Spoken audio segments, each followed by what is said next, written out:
आज के समय पूरी दुनिया में ये टॉपिक डिस्कस किया जा रहा है कि क्या यूनाइटेड स्टेट्स ऑफ अमेरिका या ईरान, इन दोनों में से एक कंट्री दूसरे देश पर क्या आक्रमण करेगा या नहीं करेगा।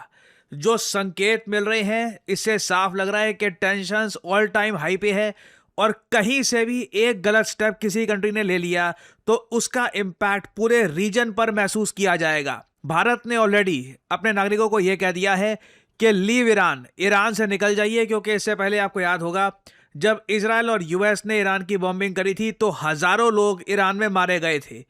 अभी जो न्यूज़ आ रही है ये बहुत ज़्यादा चिंताजनक है। यूनाइटेड स्टेट्स ऑफ अमेरिका ने अपने ट्रूप्स को कह दिया है कि कई जो मिलिट्री बेसिस हैं मिडल ईस्ट में, ईरान के आसपास, इनको इवैक्यूएट कर दो।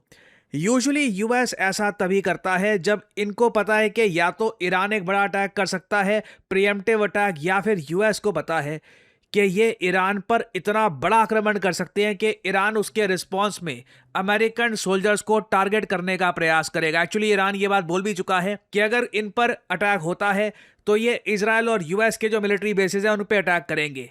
भारत के जो विदेश मंत्री हैं डॉक्टर एस जयशंकर, ये इस वक्त लगातार ईरान की सरकार से बातचीत कर रहे हैं। इंडिया एक बहुत ही इंपॉर्टेंट प्लेयर है इस पूरे सिनेरियो में, बहुत कुछ हमारा स्टेक पे है। फॉर एग्जांपल चाबहार पोर्ट पे हमने काफ़ी इन्वेस्टमेंट कर रखी है, तो ईरान के विदेश मंत्री से डॉक्टर एस जयशंकर ने बातचीत करी है। We discussed the evolving situation क्या है आप सबको पता है। डोनाल्ड ट्रंप वेनेजुएला में जो इनको जीत मिली है उसके बाद बिल्कुल 7वें आसमान पे हैं और ये हो सकता है कि फिर से अपना लक आजमाए इन ईरान। पिछली बार आप अगर देखें तो यूएसए के बॉम्बर्स ने आराम से ईरान की न्यूक्लियर फैसिलिटी पर बॉम्बिंग भी कर दी थी। ईरान का एयर डिफेंस सिस्टम यूएस को रोक नहीं पाया था, तो यूएस बहुत ज़्यादा कॉन्फिडेंट फील कर रहा है। और जिस तरीके से डोनाल्ड ट्रंप ने रिसेंटली ट्वीट करी है, ये जो ट्वीट है मेरे हिसाब से बहुत ज़्यादा इंपॉर्टेंट है। यूजुअली ट्रंप काफ़ी रैम्बलिंग करते हैं, अनाप शनाप बातें बोलते हैं, बट यहाँ पर जो इन्होंने शब्द यूज़ किए हैं इससे साफ साफ पता लगता है कि यूएस मिलिट्री एक्शन के लिए प्रिपरेशन कर रहा है। ये यहाँ पर कहते हैं कि ईरान के पेट्रियट्स, देखो ईरान में जो भी लोग आज के समय जो गवर्नमेंट के अगेंस्ट प्रोटेस्ट कर रहे हैं, डोनाल्ड ट्रंप कह रहे हैं कि वो लोग असली देशभक्त हैं। और ये यूएस कई कंट्रीज़ में कर चुका है। जब उनको कंट्री को हिलाना होता है, सरकार गिरानी होती है, तो जो भी लोग सरकार के अगेंस्ट विरोध कर रहे होते हैं उनको यूएस सपोर्ट करना स्टार्ट कर देता है। तो यूएस इजराइल दोनों मिलकर पूरा प्रयास कर रहे हैं कि ईरान में जो प्रोटेस्ट हैं, प्रोटेस्टर्स को जितना सपोर्ट मिल पाए मीडिया कवरेज से और तरीके से ये इनको मिले। मगर इशू ये है कि ईरान की सरकार बिल्कुल ब्रूटल तरीके से अपने लोगों को मार रही है। 2000 लोग ईरान के प्रोटेस्ट में अब तक मर चुके हैं और डोनाल्ड ट्रंप ने यहां पर यह कहा है, save the names of the killers and abusers. उनके नाम लिख कर रखना। They will pay a big price, बड़ी कीमत चुकानी होगी। I have cancelled all meetings with Iranian officials until the senseless killings of protesters stop। और अभी भी वैसे मैं आपको बता दूं, ईरान यूएस के बीच में कोई संपर्क नहीं है, कोई बैकडोर, कोई बातचीत कुछ नहीं होती। और यूजुअली मैं आपको बता दूं, वॉर के चांसेस या फिर स्मॉल स्केल कॉन्फ्लिक्ट होने के चांसेस सबसे ज़्यादा हाई होते हैं जब दो देश बातचीत करना ही शुरू कर देते हैं। नाउ अगेन यहाँ पे एक पॉसिबिलिटी ये भी है कि लास्ट मोमेंट पर दोनों कंट्रीज कुछ समय के लिए पीछे हट जाएं, कुछ यहाँ पे मिलिट्री एक्टिविटी ना हो। मगर जिस तरीके से ट्रंप ने लिखा है हेल्प इज ऑन इट्स वे, उससे साफ साफ लग रहा है कि यूएस मिलिट्री इंटरवेंशन करना चाहता है ईरान में, ताकि सड़कों पे जो प्रोटेस्टर्स हैं इनको मौका मिल जाए ईरान के प्रेसिडेंट के घर में घुसने का, पार्लियामेंट में घुसने का, बेसिकली एक रेवोल्यूशन करने का। और आगे आप देख पाओगे मीगा इन्होंने लिखा है, ये मीगा मेक इंडिया ग्रेट अगेन नहीं है, ये है मेक ईरान ग्रेट अगेन। तो इनके हिसाब से ये जो बदलाव लाने वाले हैं ये ईरान में करंट गवर्नमेंट को हटा के एक प्रो यूएस गवर्नमेंट जो लाने वाले हैं, उससे ईरान फिर से ग्रेट बन जाएगा। और अगर यहाँ पे आपका सवाल ये है कि जब यूएस अटैक कर सकता है ईरान को तो क्या इजराइल पीछे रहेगा, एक बहुत ही इंटरेस्टिंग डेवलपमेंट ये देखने को मिल रही है कि बेंजामिन नेतन्याहू का प्लेन पहुंच चुका है ग्रीस में। पिछली बार अगर हम देखें साल 2025 में जब विंग ऑफ जायोन नाम का अटैक किया था इजराइल ने ऑन ईरान, उस वक्त भी सेम केस था। बेंजामिन नेतन्याहू चुपचाप अपने प्लेन के साथ पहुंच गए थे ग्रीस में। रीजन बहुत ही सिंपल है, जब ईरान के बहुत सारे मिसाइल्स बरसेंगे पूरे इजराइल पर, उस वक्त बेंजामिन नेतन्याहू ये रिस्क नहीं लेना चाहेंगे कि एक मिसाइल उनके रेजिडेंस या फिर गाड़ी को हिट कर दे, क्योंकि situation will get out of hand. पिछली बार भी आपको याद होगा, ईरान ने बहुत सारे मिसाइल्स बरसाए थे इजराइल पर। इजराइल को इससे काफ़ी नुकसान भी हुआ था, बाद में ये बात इन लोगों ने डिस्क्लोज करी थी। तो इस बार भी सेम पैटर्न हम देख रहे हैं। यूजुअली देखिए, कोई चीज़ कोई प्रेडिक्ट नहीं करता, आप पैटर्न देखते हैं, पैटर्न रिपीट हो रहे हैं, तो उससे आप अनुमान लगा सकते हैं कि सेम चीज़ रिपीट होने वाली है। नेतन्याहू का प्लेन पिछली बार भी पहुंच गया था ग्रीस में इजराइल के अटैक से पहले। इस बार भी सेम सीक्वेंस ऑफ इवेंट्स हम देख रहे हैं। अब क्वेश्चन यहां पर यह आता है कि ईरान की सरकार जो प्रोटेस्टर्स है, क्या इनको संभाल पाती है या नहीं संभाल पाती, क्योंकि बहुत सारी रिपोर्ट्स आ रही हैं कि ईरान में हजारों लोग मारे गए हैं। 2000 लोग तो कंफर्म्ड हैं, मगर वेस्टर्न न्यूज़ आउटलेट्स ये भी क्लेम कर रहे हैं कि 12,000 मौतें हो चुकी है ईरान में।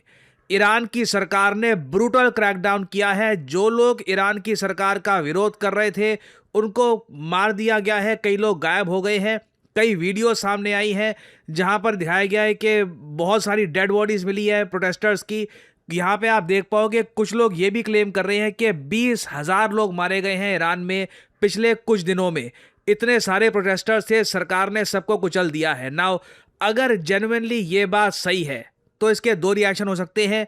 ईरान के प्रोटेस्टर्स अब फिर बिल्कुल ही आप कह लीजिए निराश होकर वापस घरों में जा सकते हैं, या फिर पब्लिक का गुस्सा बहुत ही ज़्यादा बढ़ सकता है और उस गुस्से का फ़ायदा उठा सकते हैं इजराइल और यूएस ईरान में एक तख्ता पलट करने के लिए और वापस ईरान में शाह ऑफ ईरान की फैमिली को डिप्लॉय करने के लिए एज द रूलर्स। और मैं देख रहा था कुछ ही मिनट्स पहले जो ईरान की एम्बेसी है भारत में, इन लोगों ने बहुत ही इंटरेस्टिंग ट्वीट करी है। मैंने ऐसी ट्वीट आज तक किसी कंट्री द्वारा पब्लिश होते हुए नहीं देखी। ये लोग यहाँ पर कह रहे हैं कि एक तरफा एक्शन जो लिए जा रहे हैं यूएसए द्वारा एग्जिस्टिंग ग्लोबल ऑर्डर को बदलने के लिए, और जिस तरीके से इन्होंने रिसेंटली 66 इंटरनेशनल इंस्टीट्यूशंस जिसमें कई यूएन के संगठन भी हैं उससे विड्रॉ कर दिया है, इससे दुनिया एक ब्रेकडाउन की तरफ जा रही है। आगे ये कहते हैं, silence and inaction by countries do not mitigate these threats. जो देश ये सब देखते हुए बिल्कुल चुप रहेंगे और कोई एक्शन नहीं लेंगे, इससे थ्रेट कम नहीं होगा, इससे जो खतरा है बढ़ता रहेगा। आगे ऑलमोस्ट आप कह लीजिए दुनिया भर के देशों को वार्निंग देते हुए, और सिंस ये यहाँ पर ट्विटर हैंडल है ईरान एम्बेसी इन इंडिया का, तो मैं अज्यूम करूंगा यहाँ पे कुछ एक मैसेज ये भारत को भी भेज रहे हैं। आखिरी की लाइन बड़ी इंटरेस्टिंग है, ये जो पॉलिसीज हैं ये आज नहीं तो कल सभी देशों को इम्पैक्ट करेगी, रिगार्डलेस ऑफ देयर साइज और इकोनॉमिक पावर। चाहे साइज कोई भी हो, छोटा देश हो बड़ा देश हो, इकोनॉमिक पावर ज़्यादा हो कम हो, तो ऑलमोस्ट आप कह लीजिए ये इस ट्वीट में बता रहे हैं कि कोई देश ये अज्यूम ना करे कि हमारी इकोनॉमी बहुत बड़ी है तो यूएस हमारे साथ ऐसा थोड़ी ना कर लेगा। तो ये आप कह लीजिए आज के समय ईरान में थिंकिंग है कि वी मस्ट टेल एवरीवन के जो होने वाला है उसमें ईरान के साथ खड़े रहो। बट अगेन हम भी यहाँ पे क्वेश्चन रेस कर सकते हैं, ऑपरेशन सिंदूर में आप कहाँ खड़े हुए थे? Did you support India? नहीं ना। तो हमसे क्यों एक्सपेक्ट किया जा रहा है कि हम आपका समर्थन करेंगे? तो आज रात की क्या डेवलपमेंट्स होती हैं देखना होगा। अगेन हो सकता है कि जो बड़ा ब्रेक थ्रू होना है, मिलिट्री एक्शन जो कोई देश लेगा, वो हो सकता है कि आज रात या फिर आने वाले एक हफ्ते की किसी भी एक रैंडम नाइट को हो सकता है। बट डेफिनेटली जो डोनाल्ड ट्रंप जिस तरीके से स्टेटमेंट दे रहे हैं, To all Iranian patriots, keep protesting, take over your institutions if possible, and save the name of the killers and the abusers that are abusing you. You're being very badly abused. If the numbers are right, now I hear 5 different sets of numbers. I hear numbers, look, 1 death is too much. But I hear much lower numbers, and then I hear much higher numbers. But I say save their names because they'll pay a very big price. And I've canceled all meetings with the Iranian officials until the senseless killing of protesters stops. And all I say to them is help is on its way. You saw that I put tariffs on anybody doing business with Iran. Just went into effect today.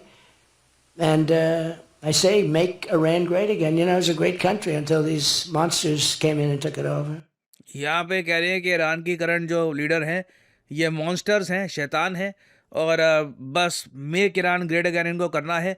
So something big is definitely going to happen. कोई ऐसी एक historic यहाँ पर चीज़ होगी जिससे US को या तो एक बड़ा सेटबैक लगेगा कि इतने सारे प्रोटेस्टर्स के समर्थन के बाद भी ये ईरान में चेंज नहीं ला पाए, या फिर अगर ईरान बदल जाता है तो भारत को फिर इवैल्यूएट करना होगा कि अब एक नए ईरान के साथ कैसे हम बातचीत करेंगे। So a lot of interesting things are about to happen. कुछ अपडेट्स होती है ऑब्वियसली, मैं आपके लिए अपडेटेड वीडियोस लाता रहूंगा। एक बहुत ही इंटरेस्टिंग फैक्ट ये है कि आज के समय लोग बात बहुत करते हैं डेटा की, आर्टिफिशियल इंटेलिजेंस की, मशीन लर्निंग की, कि आपको पता है कि इतनी जॉब्स आ गई हैं मार्केट में, लोग लाखों रुपए अर्न कर रहे हैं, 10 लाख रुपए अर्न कर रहे हैं साल का, 15 लाख रुपए अर्न कर रहे हैं एक्सपीरियंस के बाद।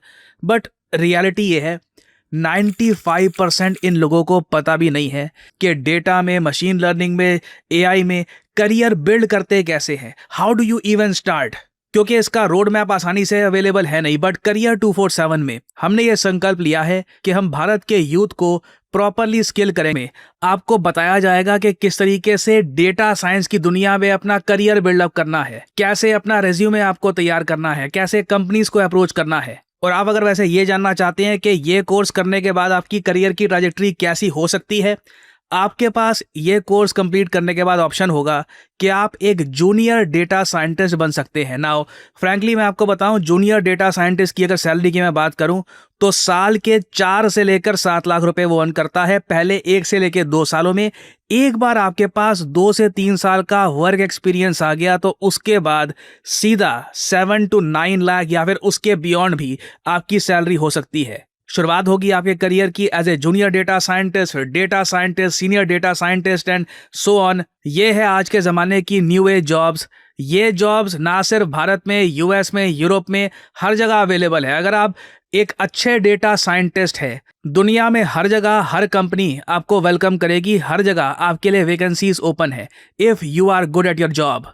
तो आपको करना यहाँ पर सिंपली क्या है, सिंपली इस वीडियो के कमेंट सेक्शन में जाइए, लिंक आपको मिल जाएगा, ये लिंक ओपन करिए, यहाँ पे अपने डिटेल्स डालिए, कोड यहाँ पर ज़रूर एंटर करिए PD10, ताकि ये कोर्स डिस्काउंटेड प्राइस पे आप परचेज कर पाए, नहीं तो आपको हायर प्राइस में ये कोड ऑफर किया जाएगा। So no matter what anyone says, use the code PD10 to get the maximum discount possible और आप अपनी जर्नी जेन्युइनली स्टार्ट कर सकते हैं। शॉर्ट्स, इंस्टाग्राम में बस ये AI डेटा साइंस के बारे में मत सुनो, वर्क ऑन योर स्किल, अपने आप को अपस्किल करिए, जॉब रेडी खुद को बनाइए और start your career in data science.